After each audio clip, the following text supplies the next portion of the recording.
सातारा जिल्ह्यातल्या दुष्काळी भागामध्ये माण तालुक्यामध्ये मान्सूनपूर्व अवकाळी पाऊस झालाय आणि या अवकाळी पावसामुळे या ठिकाणचे अनेक बंधारे तलाव मे महिन्यातच भरून ओसंडून वाहायला सुरुवात झाली। यापैकी महत्त्वाचं समजलं जाणारं माणगंगा नदीवरचं आंधळी धरण हे सुद्धा ओसंडून वाहू लागलंय।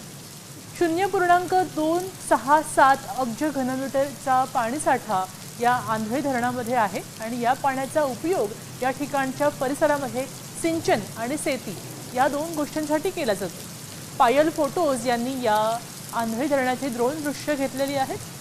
आपण पाहू शकतो की आंधळी धरणाची ही दृश्य आहेत ड्रोन मधून घेतलेली आहेत।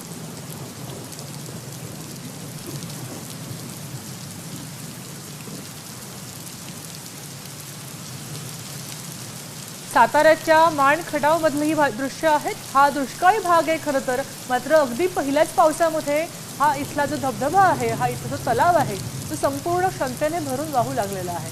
त्यामुळे इथल्या स्थानिक रहिवाशांनी ह्याची ड्रोन दृश्य घेतलेली आहेत।